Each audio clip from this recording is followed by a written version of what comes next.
To our Isaac Nelson Designs Deegan Danger Zone section. This is where we wrap up Haiden Deegan's Highpoint finishes here. So he went 2-6 for third. Got RJ. RJ. Look, RJ was gonna, dude. He was holding her wide. Popped out of the rut, wheelied, and he's like, "I'm gonna off the pegs." He's like, "I'm gonna fucking." Oh my god! Oh, dude, because he really wanted to make that inside line work, and he's like, "Look, he pivoted out, wheelied, that back end just squatted, and he's like, I'm gonna hold it wide open, and I'm gonna run this kid into the rut." Did you think when we got on the podium there that Deegan was gonna say something about how that went, or did you watch the press conference? I did not. Somebody was saying that Deegan was emotional in the press conference, like he almost started crying. I don't watch the press conference, so like, now I'm gonna have to watch it. Yeah, and I don't know. This is just what I had heard. Oh boy! But apparently, we're definitely getting comments now. Good. We're gonna go into the whole comment thing and the people with Deegan. Boy. Look, Deegan had a great first moto. Was never gonna beat RJ. Look, you may have said that you didn't think he was gonna catch him. There was no point, even when RJ made that mistake with 2 laps to go or whatever, and he dropped back 4 seconds. I'm like, dude, the whole up until he crashed, he was gapping Deegan every lap. He was making up too much time. He was doing what he always did. He was bombing the downhill when you drop down off that little speed signal, and then you come back up before the finish. He had that nice line on the outside where he was literally staying all the way to the outside edge, staying out of the square edges.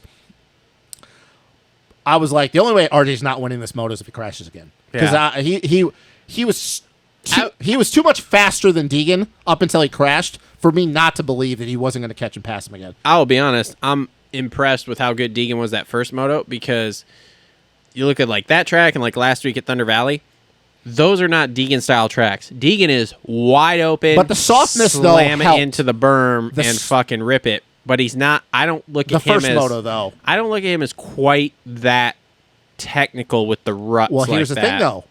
Second moto, ruts were starting to dry up, get a little bit harder. You couldn't bounce out and pivot out and kind of take away some of the mistake.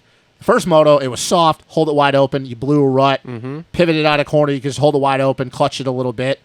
Second moto, rut started to harden up a little bit, kind of like Thunder Valley. It exacerbated your mistake a little bit if you cross rutted or whatever. So he made it up to 6. Look, Deegan had a great day. Rode really well that first moto. I think he's gonna be good at Southwick, dude, because he's gonna be able to just lay that thing. I mean, he's ridden there. We'll see. I mean, you got some sand guys there that I'm just saying. I look at his riding style, and here come the comments. So please comment below, all you Deegan guys who are gonna hate this. He is not a technical rider like that. He's not precise. He's not precise. Not precise and technical. He's ram it in there, drop the clutch, bounce off the berm on the outside. Look when he was coming back into the first turn. He was fucking second gear over rev going back across the first turn. Yeah, and you could hear he wasn't shifty. He's like, I'm gonna get every inch out of these RPMs. And like Redbud, okay, that'll be good for him. Millville, that'll be good for him. Southwick, I think that'll be good for him. Washougal's gonna be a Washougal might be sketchy. Washougal, Unadilla. Yeah. Unadilla. So look, hey, rode good, second in the points.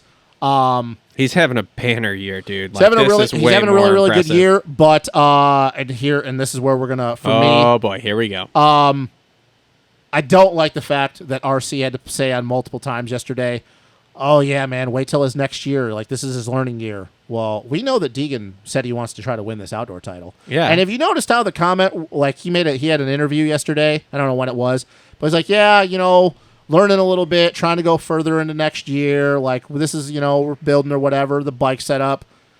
You're kind of contradicting yourself, bud. You kind of already told your mechanic that you want to win this title and you want to be in it. And now because you have a bad round and I'll say bad round in relative terms because he still had a good round at Thunder Valley. Yeah. Now your tune's changing a little bit. And I'm going to say this because I didn't get to talk on the Thunder Valley. For all you morons that actually believe that Haiden Deegan was not trying to be hold-up hunter in this cross jumping. These comments were great. I'm like, dude, like anybody that doesn't believe what Deegan was doing was unnecessary. You've never thrown a leg over a dirt bike, and you're only saying that because you've never actually had someone fucking cross jump you before. Go ride a motocross track, for once, because I know a lot of you Deegan fans don't ride. The best comment of that whole thing was, well, that's the way the rut went up the face. Ruts and don't. I'm like, Ruts don't weave in and out down a straightaway. Like the rut's up the the rut up the face. He did not go in a rut up that face that hooked a right. Yeah, and I'm also sorry to say I didn't really see anybody else like cross it over, rolling up the faces and shit. Nobody started on the right side of the pocket and ended up on the left side going up. That was a real Deegan person. Yeah, and it's like, dude, the only time you start looking over and you start cross jumping people and you start going outside to in, inside to out, going especially down through transitions, it's because you know you don't actually have the pace to move forward. Anybody that looks back, you're riding dirty. You're doing whatever you can to stay in front of said person behind you because you know you can't just walk away from them. So I'm going to ride a wide bike, kind of like what Jalik did that second moto at Hangtown. He started to drop off speed-wise. He knew, hey, I got to ride a wide bike. Yeah.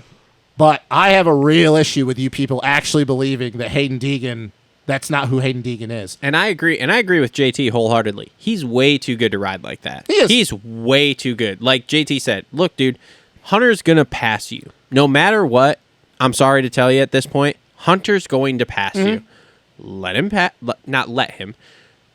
Just allow it to happen naturally like it's going to. Go the inside, he'll go the outside, whatever line you want to run, he'll go the opposite and he'll pass you. Tuck in, find lines with him. This is how you're going to learn, which is what you're trying to do, which is awesome. But like doing the dumb shit that was happening, like just don't do it. You're too good for that to get branded with that. And if any of you don't believe that Hunter would go for blood, you're also a moron too. Oh, I got told that. He watch what he wasn't did really trying to hit him. Watch what he did to my boy Nate Thrasher at Daytona. He will tee you up, and he has no problem with it. He does not care who you are. Do you think he was trying to do that there in that corner? Oh, I think he was definitely going. He was aiming for that front wheel. Now, I don't think that he was going to saw it off because had he had to saw it off, he would have blew the rut and it would have stalled his own momentum.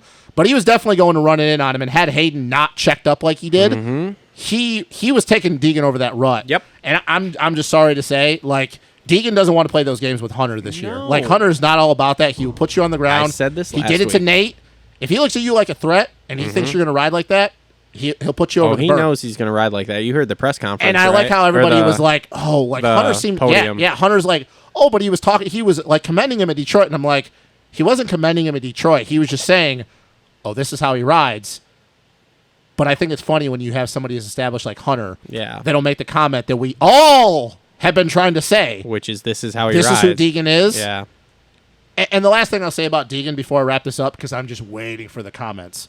Waiting for him. Don't worry, they're coming. Loving. I just want to wonder what all of you people that keep saying in the comments, you can't wait to see us at a track. Then what? Like, what are you going to do to us? I guess I missed those. Oh, there's people that have been like, oh, I'd love to see him at the Deegan fans. Oh, I'd love to see him at a track. Saying about us. Well, what are you guys going to do when you see it as a track? That happens too. Yeah, so like, look. It's okay. Calm yourselves down. Just tone her back a little bit. And just God, pay attention. Jesus, children. Yeah. Like family man. Like, yeah, just calm down a little bit. Just chill Take out. a deep breath. We're just spewing forth opinions here. And we respect the way Deegan's riding, but we're just saying he needs to tone it back a little bit. He's in second in the points, And he's in dude. second He's in the doing points. well. He's doing well. Did he prove us wrong? Yeah, he did. But some of you guys, your fandom we got to really tone this back. Your fandom is overboard. It's overboard. So just take it down a notch. All take right. it down a notch. Let's get through this because we've been doing this a long time.